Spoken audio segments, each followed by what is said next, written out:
Hi, this is Lee Furseth from the Headwaters Science Center in Bemidji, Minnesota. I know you're going to find this really hard to believe. We are doing the show today from the front entrance.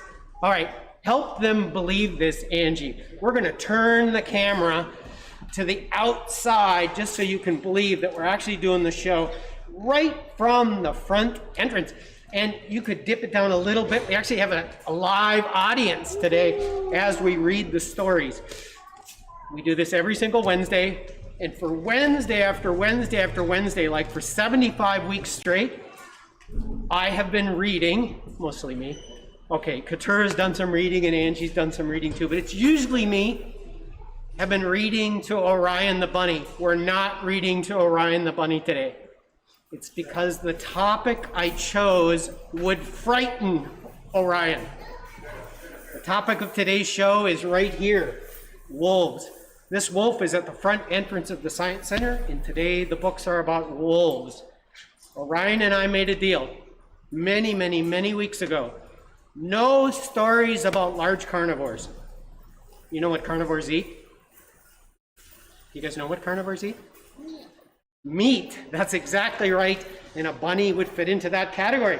So bunnies do not want stories with large carnivores. And so today I'm not reading to Orion, I'm reading to this wolf right here. He's right at the front entrance. Next time you come to the Science Center, come walking right in. He's right at the entrance, he's right here. By the way, there's another wolf, it's right behind Angie. We have wolves on either side of the front entrance of the Headwaters Science Center.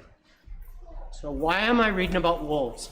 This is going to take a little while to explain, so I'll show you the books first so you can say, whoa, that does look like a good story. I'm reading this book today, Frederico the Wolf. I'm going to read that story to you today. But I'm also reading this story, yet 2 for the price of 1. You get 2 books today. The Wolves Are Back. This one is by Jean Craighead George. You might recognize that name, Jean Craighead George, because she wrote this book, but she also wrote the book I read 2 weeks ago called Luck. You remember that one? Yep, Luck. Yep, that was a story about a crane. So I'm reading these 2 books. I got to tell you a little bit first. Okay, there's this expression called the kernel of truth. The kernel of truth is, all right, this is the kind of kernel that's on an ear of corn. And if you think about an ear of corn and all the kernels, there are many rows of kernels on an ear of corn. And so every once in a while, there'll be a story told and they'll say, well, there's a kernel of truth. And if you think about it, a kernel would be one little tiny piece of the entire ear. And what they're saying is, well, there was a kernel of truth, which means a tiny bit of the story originally was true, and all the rest is exaggeration, which does happen. Every once in a while, a story is so fantastic that people start telling it, and every time they tell it, they just exaggerate it a little bit, and they exaggerate it until it's completely and totally, well, not totally, because there's a kernel of truth in the story. That's what I think happened to the original of this story. Now, this isn't the original story. This is a retelling of a story you're going to recognize. So if you listen carefully and go, oh, I know that story. This is a story about a little girl who's going to her grandmother's house. She's walking through the woods on the way to the house. And on the way through the woods to her grandmother's house, this is Little Red Riding Hood. You guessed it right. She meets a wolf. The wolf says, I would like to eat you up. But he says that to himself. He goes, oh, I'm going to run ahead and get to Grandma's house. And then maybe I'll get to have grandmother. Exactly. So this one is called Frederico the Wolf. But it's really about Little Red Riding Hood. Only Frederico is now the main character. I'm going to read that one in just a little bit. I wanted to tell you that because there's a kernel of truth in this story. Only a kernel of truth. The wolf is made out to be the villain in this story. And has there ever been a wolf that has eaten a lamb? I'm sure that's true. You could go do some research. Go ahead, research it. Maybe you'd come up with, yep, that has happened. Or maybe a cow or a horse. Has there ever been a wolf that has even endangered or killed a human being. I bet if we go back in time far enough, we might find a story where that happened. We might. But the bottom line is, if a little girl went walking in the woods, the chances of meeting up with a wolf and the wolf devouring is so remote that wolves don't have to be made into villains. And that's what happened in this story. The wolf is made out to be a villain. Okay, I'll get to that story. You ready? Frederico and the wolf. By the way, Angie knows this about me. There's another reason I picked this story. I bet you'll find out in just a bit. Yes, I picked this story because I have this personal goal in my life. I have this thing that I'm working on that I want to have happen in my life. You'll find out pretty quick. Once upon a modern time, not once upon a time, it's once upon a modern time, a boy, not a girl, a boy named Frederico left to buy the ingredients to make the perfect pico. Pico. Cuidado, called his mama as he pedaled towards the shops. Mind abuelo's grocery list and don't make any other stops. Did you hear a word maybe you didn't know? Did you hear a word maybe you didn't know? How about this one? Mind abuelo grocery list. An abuelo? Oh, that's a grandfather. Mind grandfather's grocery list. Past the buildings, cars, and cabs, young Frederico scurried until he reached the marketplace where people were browsing unhurriedly. It means they were taking their time. He filled his basket of his bicycle with romas, herbs, limes, jalapenos, onions, and a peck of Anaheims. Anaheims. Anaheims. The only Anaheim I know is the city, Anaheim. He added garlic, pickles, bread, and other market goods, and then pedaled through the city park and deep into the forest. There had to be a forest, right? Yeah, because this story always has a forest. A fallen branch blocked the path. So Rico stopped his ride. With steady force, he pushed and budged the barrier aside. He's moving the branch. He's moving the branch out. Hola, called the lobo. Okay, we got two words there. Maybe hola. Hello. There's some Spanish-speaking girls right here. Hello, called un lobo. What's a lobo? That is a wolf. That's Spanish for wolf, lobo. Catching Rico unaware. I've seen you've packed your hefty lunch. Ya got some grub to spare? Do you have some grub to spare? Says the wolf. Sorry, Lobo, Rico called. I must be on my way. I have to be to Grandpa's shop by 12 o'clock today. Frederico grabbed his bike and left the wolf behind. Little did he know, the wolf had some other plans.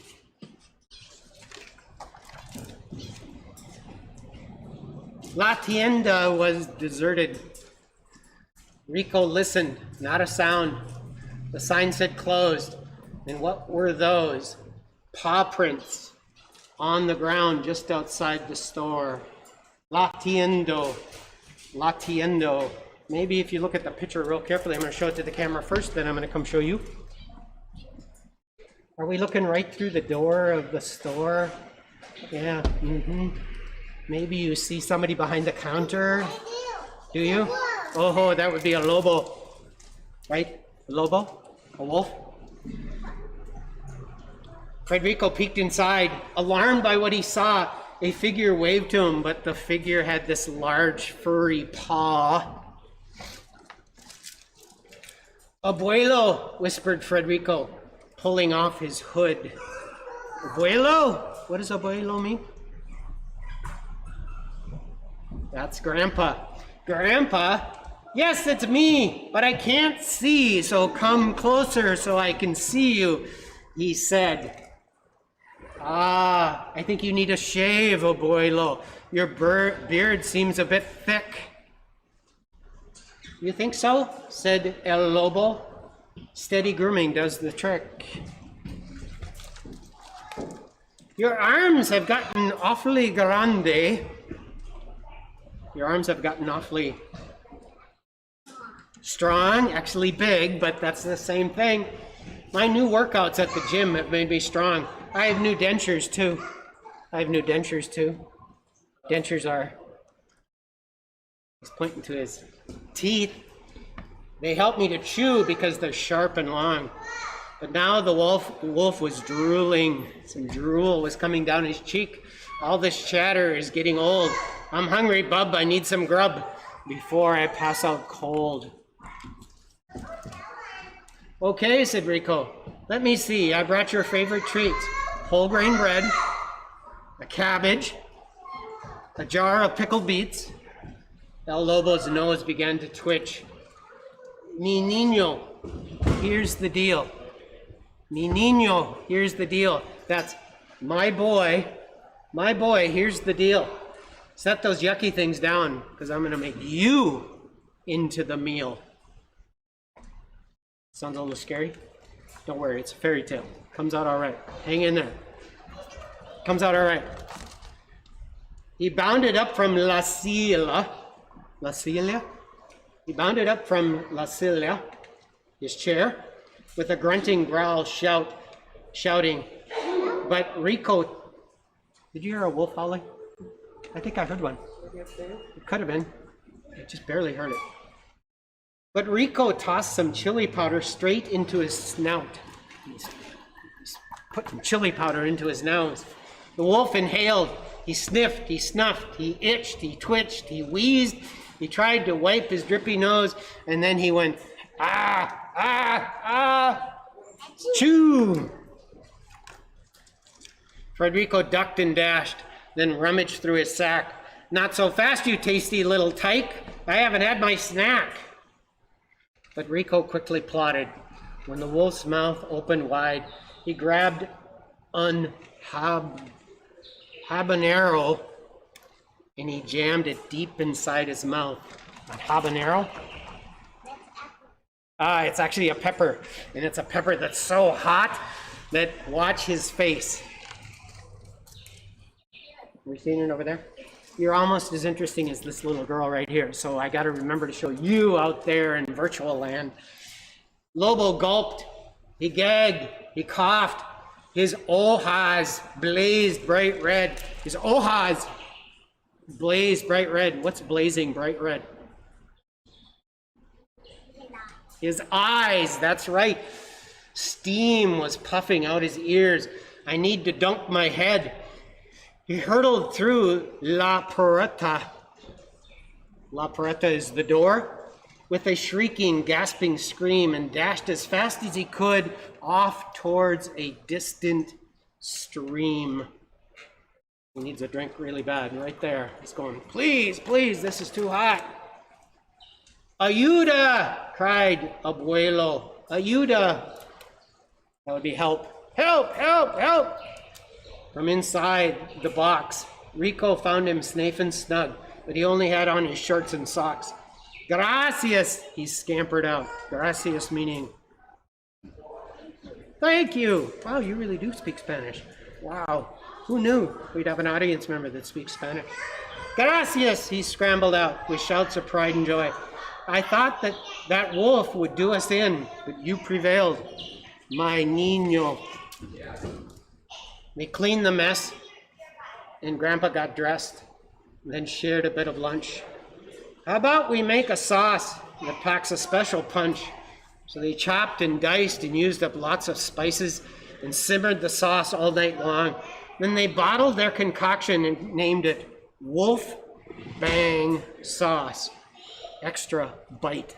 Get it? Wolf Bang Sauce, extra bite. Get it? There's the recipe. It's in the back of the book. I got this one from the Bemidji Library. Now, remember the kernel of truth stuff? Could there be a wolf? Could there be a wolf that ever threatened a little boy? Sure. I mean, if we go all through history, we might find that. But then they exaggerated, and they exaggerated, and they exaggerated, And I went off to the library to find out what people might do with an exaggeration. And I came to this book. Right, there's this beautiful, beautiful park called Yellowstone National Park. And this story is about Yellowstone National Park and how people thought that the wolves were the ones responsible for killing off all of the large animals that live there. And so what did they do? They eradicated the wolf. What do I mean by eradicated? Isn't that a mean-sounding word? Eradicated. They eradicated them. In fact, they eradicated them from the 48 states that are the 48 that all touch each other. All 48 states, they eradicated the wolf. That means they got rid of every single one of them. To the point of there not being a single wolf in the entire 48 states.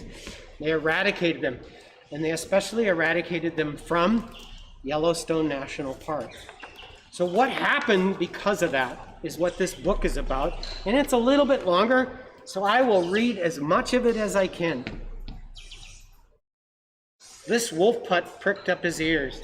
He pattered out of the den and followed his father down to the slope. They jogged through the lush grasses of the banks of the Lamar River in Yellowstone National Park. And then they came upon a carcass of an elk their pack had felled. The wolves were back. The story does a little bit something called a flashback. So it starts in a place in the story, then it flashes back, and then it flashes all the way back forward again. The pup watched his father eat. Then he too tore off bits. 2 ravens stuffed themselves. A golden eagle carried off food for her eaglets. A grizzly bear sat nearby waiting for the wolves to leave so she could eat in peace. 3 magpies snatched up a bit of the elk. Mice chewed on the calcium-filled antlers. 2 sexton beetles buried a piece of meat that they would eat later. The valley was sharing the food. The wolves were back. Where had they been? Shot. Every single one of them, shot. Many years ago, the directors of the national park decided that only gentle animals should live at this beautiful park. Rangers, hunters, ranchers were all told that they could go ahead and shoot the wolves, and they did. And by 1926, there were no wolves in the 48 United States. That's the 48 that touch each other. No voices howling. The thrilling chorus of the wilderness was silent. The wolves were gone. The deer, the elk, the antelope, the gentle animals, looked beautiful. And they did look beautiful in photographs. They wandered in the tranquil herds. Peace reigned all over the American wilderness, and the wolves were gone. Time passed. Visitors to the wild America yearned, that means they wanted, they yearned to hear the wolves. And when they learned that there were no wolves that had ever attacked anyone in North America, they urged that the wolves be allowed to return back to Yellowstone National Park. So in 1995, so 1926, it goes all the way forward to 1995, you're doing the math, you're going, it sounds like about 70 years in there. That sounds about right.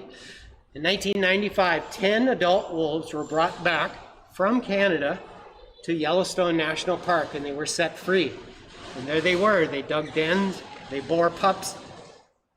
First, there were 3 packs. Then there were 5 packs. In the 6 years since then, so if you think about it, this book isn't quite 2020, but it's a relatively modern book. In 6 years, there were 21 packs. 21 packs at Yellowstone National Park that howled and sang. Hikers stopped and marveled at the sounds because the wolves were back.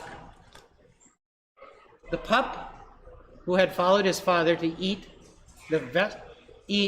heard the vesper swallows singing. This songster had not been to Lamar Valley for almost a century. The vast elk herds had eaten the grasses that the little birds needed for food and nesting materials. When the wolves came back, they frightened off the elk so that the grasses grew tall again. The sparrows raised babies and sang. The wolves were back. The wolf pup heard a flycatcher call. The Lamar Valley had not heard this flycatcher, that's kind of bird, a flycatcher. Bison break and trample up young trees to keep the forest down so there can be grass. Now the wolves hunted the bison and they drove them away from the river. Without the bison, the aspens grew. When the trees were restored, their limbs were used for the flycatchers to perch on. The wolves were back. What does a wolf have what does a moose have to do with wolves? When grass and aspen were deep along the riverbank, erosion stopped. Willows grew. Beavers arrived and felled the willows, ate the bark, and made dams with their logs. The dams formed ponds.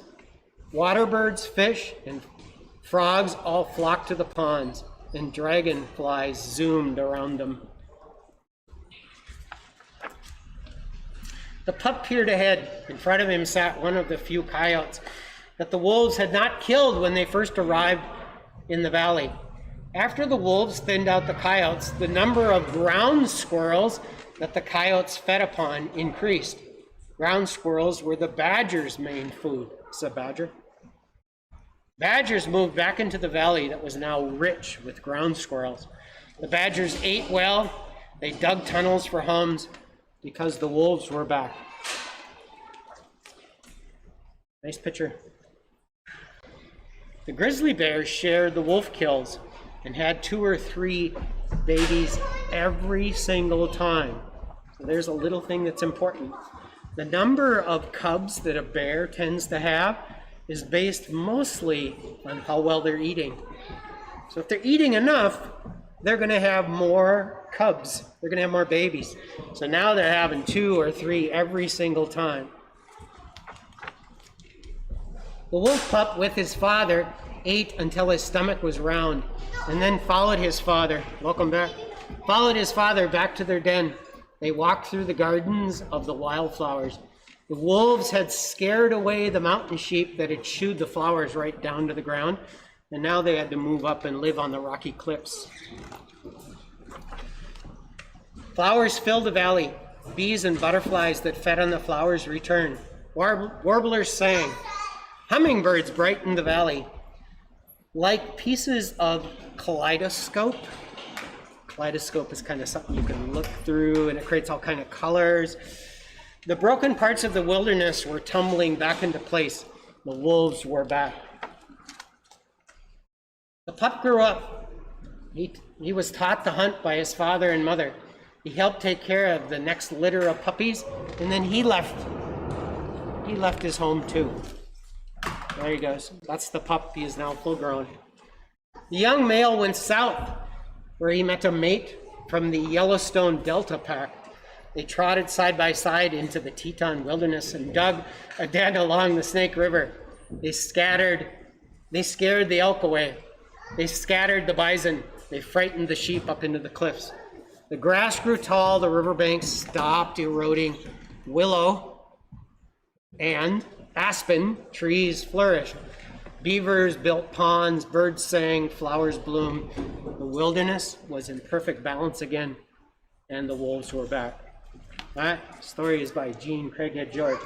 What I like to tell you is that I go to the library to get these books. So if you went, hey, I'd like to go get that book, I'll get it back to the library. While you're there, you might want to look for some other books. This one is called Wolves.